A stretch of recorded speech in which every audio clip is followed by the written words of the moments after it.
waay féexal sab xol ah original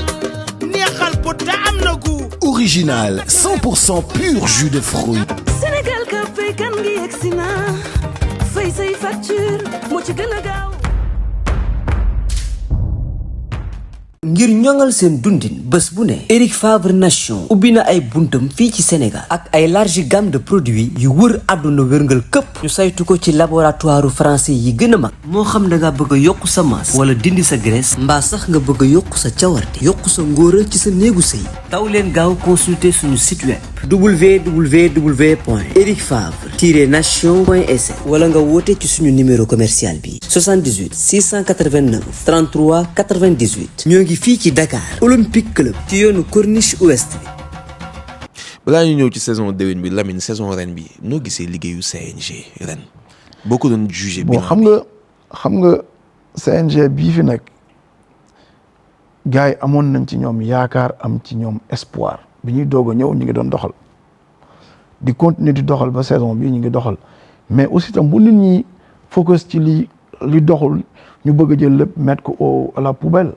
am na lu positif tey li gën a positif ci làmb moo ëpp li négatif amul benn doxal bu nit di doxal yu am njuumte am nañ ay njuumte ñuy def am na lu baax am na lu ñu war a redresser am na loo xam ne aussi ñeneen nit ñoo koy eggale wala ñoom ñoo koy continuer mais quel que soit alpha dafa laaj tey CNG bi ñu tiré leen chapeau ni def nañ fi lu baax mënuñu wax ni li ñu def baaxul am na lu bari lu ñu def lu baax mais am na lu bari lu ñu def loo xam ne waruñu ko woon def te war nañ ko changer. comme lu mel nan non xam nga tey dem ba ci au cours dem ba ci biir saison bi di changer ay textes di changer ay règlements di limiter ay heures combat di def yéen beaucoup de choses yoo xam ne nii y a beaucoup de choses yoo xam ni bu ñu fàtte ni ñoom ils ont cédé des droits et ces droits yi ñu cédé c'est des privés qui organisent les maîtres d'œuvre de ces événements c'est des privés ñoom des fois dañuy accaparer mbir mi ba mel ni ñoom ñooy les organisateurs te loolu dañuy fàtte seen prérogative aussi. ba Aziz en tant que agent Balla Gaye ñu bëri jàpp nañ ni sax Aziz moo jiite xeex bi war a daaneel tey CNG Aziz moo ne Balla Gaye 2 bul dem CNG buñ la convoqué gars yi amuñ droit wala ak yooyu teg benn système bu dëgër boo xamante ne Aziz dafa mel ni candidat la sax pour jëlee fi CNG bi. waaw ma première réponse sera je ne suis pas candidat et je ne serai jamais un candidat pour être le président du CNG. Mon temps et mon travail ne me permet même pas de diriger le CNG. pour clore loolu mu gaaw a jeex. balaa gars yi yaakaar ni damay wax CNG pour bëgg ko jot man mënuma diriger CNG aw ma jot bi et j'ai mes idées je peux le donner à ku ko bëgg mais mënuma jiite CNG parce que temps bi laa dul am. est-ce que Aziz veut que son élément soit à la tête non du CNG? non man je suis sur nekkuma ci benn lobbying. xam nga CNG bi tey. boo bëggee ñu dem rapidement dans le sujet. man dama gëm ni tey retardu lamb mi ngi commencé ci ni fonctionnement CNG bi di doxe je peux le dire haut et fort lamb mënu fi nekk meilleur sport au Sénégal qui draine le plus de monde au Sénégal ici lamb laa wax de yoo xam ni tey boo jëlee un combat de lutte avec un match de championnat du Sénégal la lutte peut faire 10 fois plus de monde qu'un match de championnat du Sénégal ñooñu am fédération am ay ligue am lu nekk lamb tey ñu bëgg ñu continuer di ñu tànnal ku ñuy jiite depuis presque 40 ans ou 50 ans ou 40 ans ou 30 ans ça doit cesser man waa lamb damay dégg sax ñuy déposer naan man candidat laa kii mën na ko jiite bala ngay mën a jiite mbir da nga war a xam les textes c'est pas une élection ba nit di yëkkati loxoom naan candidat la ñii di def ay voter pour jàmm voter pour tout loolu c'est pas sérieux aujourd'hui premier combat du monde de la lutte mooy réformer le CNG comment le réformer c'est très simple le CNG daf fi nekk benn comité la mais comité ba ña koy doxal dëgg ce sont des privés muy les promoteurs acheteurs de licence qui organisent ñoo xam ne on les cède les droits d'organiser beneen kuréel bi mooy les écuries ou les écoles de lutte muy entité boo xam ne dafay am président d'écurie am entraîneur am manager ñooñu ñëpp bokk ci écurie bi ba pare écurie bi affilié ci CNG en tant que écurie am récépissé bu am ampliation au ministère du sport et récépissé bi yaa ngi koy amee ministre de l'intérieur ñaari ministère. écurie bu organisé noonu wala association bu organisé noonu affilié ci benn comité loolu dafa war a jeex plus de 300 ou des centaines d'écuries au Sénégal avec des présidents des entraîneurs des managers ñëpp jënd ay licences au niveau du CNG am des cartes de membres bokk ci écurie tey bu ñu demee ba CNG ñu war a fal président bi écurie yi ak école de lutte tey ñoom ñoo composé lamb ji ndax mbër yëpp ci écurie ou école de lutte la ñu nekk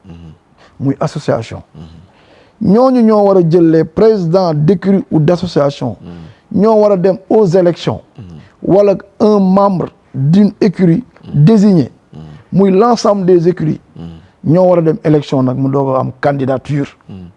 mais un candidat doit être parrainé par une écurie soit le président d'écurie ou le vice-président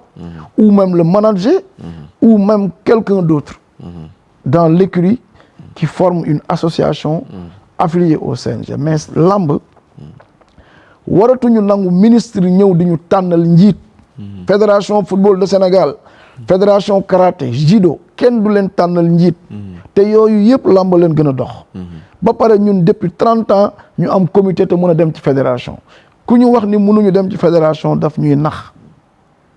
CNG bi ci seen prérogative dañ leen a jox ci seen mission aller vers une fédération CNG dina dagg xaalis dina sanctionner mbër dina def lépp mais waxi fédération la ñuy bañ a dégg ku toog ci chaise bi nag doo bëgg mukk ñu wax la fédération dootoo nangoo dégg fédération mais bun Daouda liggéey na document bi ba teg ko ba ñu war a dem dans une fédération te mun na nekk les écuries sont affiliées reconnues am ay nekk ay association mais sa waay lan moo des. gars yi nee nañ parparloo bi dañuy ragal comme ñu fal tey ku mel ni Tyson ñu ne day faral waa Pikine ñu faral ku mel ni. kan moo jiite fédération football de Sénégal. Augustin Senghor. daf ci mun a indi dara lu kañ la Gorée gëj a jël coupe wala ab trophée. waaw dafa mun a truquer benn match. lamb nan ngay président d'écurie dem élection. vice président bi dem élection. bu ñu falee ba pare ci biir loolu ñu créé beneen comité qui se charge de la lutte avec frappe parce que la lutte avec frappe est privatisée. La lutte avec frappe est privatisée. ay promoteurs ñoo koy doxal. ay promoteurs privés ñoo koy doxal. ba pare ñooñu dañu war a am un représentant digne de ce nom qui défend leurs intérêts. du nekk un figurant rek un membre boo xam ni c'est le président qui décide ou le vice-président ou autre. ñoom ay privé lañ. privé moo war a jiite morom boo demee ji dans les organes là mais ñun les privés dañu am ay association les UNACOIS et autres. dañuy siéger ci organes yi fi nekk yëpp. mais tey lamb fédération lamb moo war a am fédération sénégalaise de lutte. ci biir fédération sénégalaise de lutte mu am benn comité de gestion de la lutte avec frappe. parce que c'est des privés.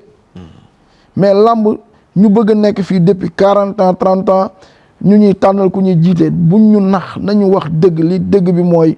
allons dans une fédération qui sera composée que les présidents écuries ou les écuries affiliées. et les membres du CNG actuel expérimentés ñoom Bira. mais kan moo gën a expérimenter les présidents d'écuries. tu vois des présidents d'écuries qui sont des directeurs des PDG de sociétés. qui sont mais présidents écuries yëpp ay kii lañ. c'est des gens qui ont de l'expérience. et même un Bira Sène aujourd'hui na dem bokk ci benn école de lutte wala leneen. et après il veut. moi je me dis que aujourd'hui tey bu ñuy fal président fédération football waa ligue amateur dañu am seen ay votants lañ waa ligue professionnelle am seen ay quota waa ligue pro am seen ay quota tey CRG boo dem dina la génneel nombre de promoteurs ya fa affiliés ak nombre d'écuries ya fa affiliés les 14 régions du Sénégal yëpp ñu dajaloo fal un président national de la fédération sénégalaise de lutte mais loolu day épargner sax ministre bi ci boppam mu nekk fi di tànn xaritam wala jegeñaaleem wala ku ko jege wala ku mu bokkal parti wala ku mu bokkalul parti loolu on ne doit pas nous imposer quelqu'un on doit aller dans une élection libre et transparente jubal jubanti. ok bu ñu demee fédération wala ñu continuer nekk CNG. ndax jàpp nga ne ku bokk ci njabootu làmb rek moo war a jiite par exemple ñu waxee ñu ni foog nga nekk mbër par exemple ñu wax Tyson wala nga dégg ñu naan Yékini wala nga dégg ñu naan. xam nga loolu Bécaye wala Mbaye Fall. est-ce que ku bokk ci biir man làmb dama moo war gëm a ne mën a képp jiite ku bokkul ci école de lutte waroo am accès pour nekk un candidat su doon dañuy dem élection parce que une personne lambda ne peut pas venir yow qu'est-ce que tu apportes dans la lutte bokkoo ci benn association kii boo xam ni c'est régi par la lutte muy une comme par exemple les écoles de lutte et écuries ou promoteur lamb ñaari kuréel la li coow li ngi bari ñaari kuréel la fi nekk écurie école de lutte ak promoteur boo dégg entraîneur ci école de lutte la nekk manager ci école de lutte la nekk mbër ci école de lutte la nekk ñooñu kuréel boobu ak kuréelu promoteur rek ñoo fi nekk yeneen kuréel yëpp c'est ku ci bëgg bokk un amateur su fekkee amateur la am na mbër bu muy supporter na dem nekk un membre dans l'école de lutte de tel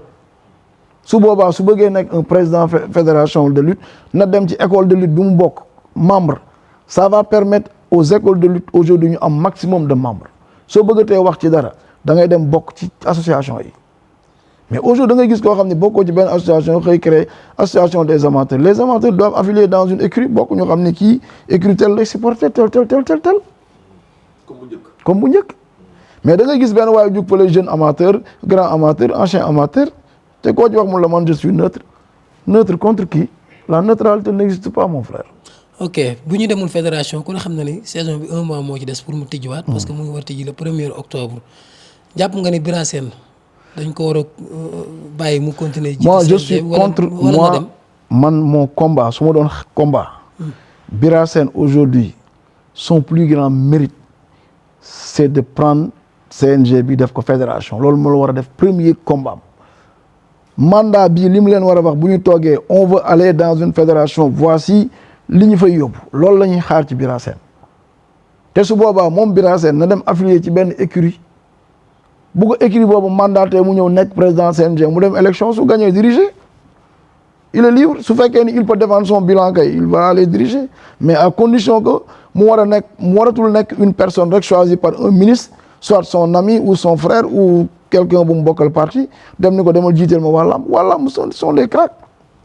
ñun ñii kan moo ñu war a jiite te neexuñu ñu tànnal ñu un njiit qui décide comme ils veulent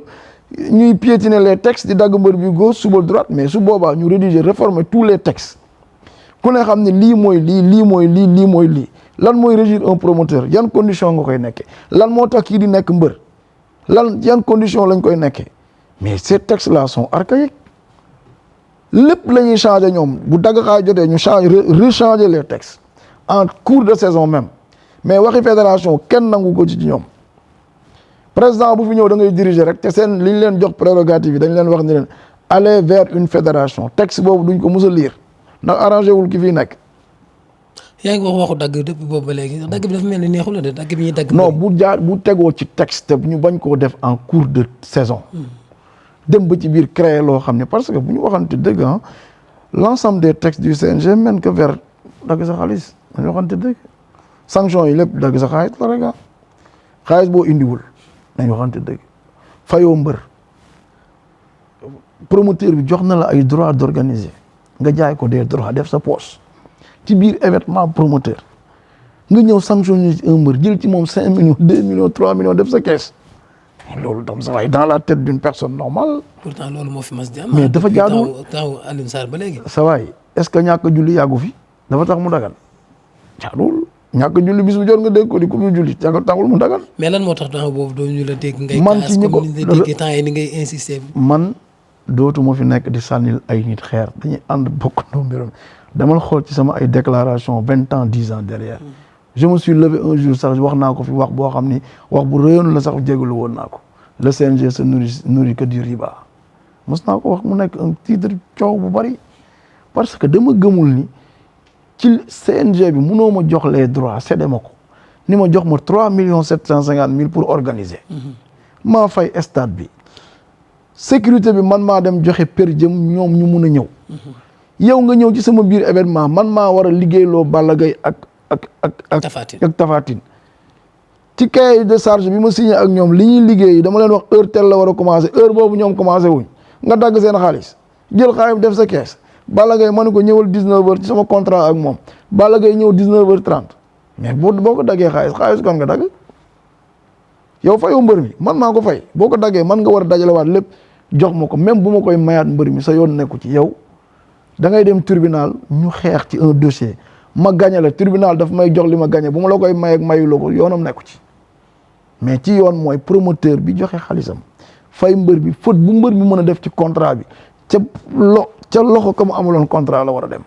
mais yow moo xam ne jox nañ la sa 3 750 000 mbër bi ñëw ëppal 20 personnes nga dagg xaalis bi def sa poche mbër bi jégg na saako yi nga dagg 25% def ci caisse CNG mais c'est pas normal loolu ci institution wala ci xalaat ci xam-xam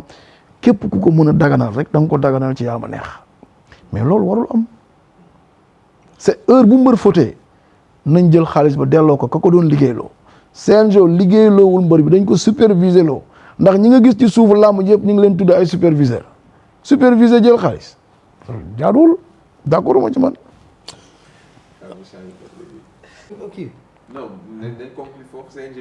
CNG bi ñuy wax candidat yëpp dañu nax seen bopp kenn du ci doon dara candidat yi bu ñu nax seen bopp. nañ wax nañ dem ci réforme nañ dem ci candidat yi parce que Aziz comme demaguñu fédération moom ba léegi dañuy continuer rek jox Bira Sène wala ñu jox keneen candidat yi pour yow kan moo yor meilleur profil bi kan la.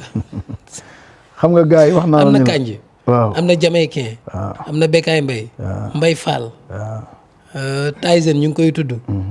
di tudd Yékini ñooñu laa fi dégg ak yow. man li ma gëm non man du ma candidat man je veux pas être président du CNG je peux même pas.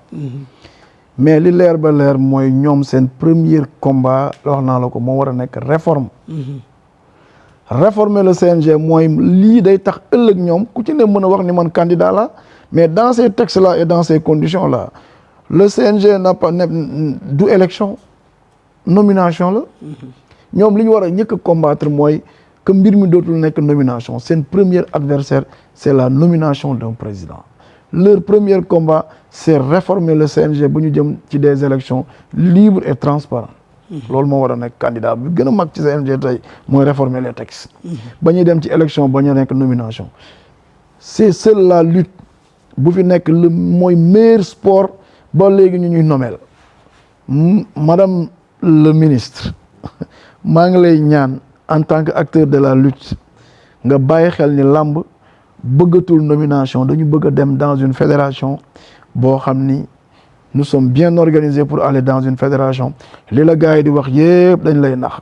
c'est possible et c'est possible d'aller dans une fédération de lutte sénégalaise nga xam ni yow dootoo fi nekk di sonn di nommer kenn ñu lay jox ay profil ngay def ay enquête de moralité yooyu yëpp daf lay sonal neel gars yi dem leen élection tànn ki ngeen bëggee ni ñu tànnee le président Bassirou Diomaye Diakhar Faye waa làmb ji tam noonu lañ bëgg di tànnee seen président libre et transparent jubal jubanti incha allah. dinañ ñëw ci meilleur lutteur mais FONGIP foog ma laaj ko ci parce que gis naa ne ñoom am nañ ay blouson FONGIP yoo xam dañ koy jox seen i mbër. li ñuy liggéey ak yeneen promoteurs yi. affaire bor. moom ngeen seq ak ñoom wala dañ leen sponsorisé. non parce que gis nañ ni promoteurs yu bari instant bi encaissé nañ ay 40. waaw Albourakh moom boo bëggee dégg-dégg. waaw. dama la wax ni la dafa am ay personnes FONGIP dafa am budget de communication qui les permet de communiquer de faire de la publicité de faire des bandes annonces et de communiquer sur leurs différents produits de financement. Albourakh amul crédit boo xam daf ko leb pour tëgg làmb FONGIP ne l'a pas financé ci crédit Albourakh dafa dem ni CDC ak LONASE ak yeneen structures yi di sponsoriser làmb noonu la demee moom xool option bi gën mu ni naa dem fexe tirer sur le budget de communication moo gën may dem di leb xaalis foofu c'est Albourakh n'a pas de prix de crédit le CNG ne l'a pas garanti FONGIP garanti ko pour mu tëgg làmb non pas du tout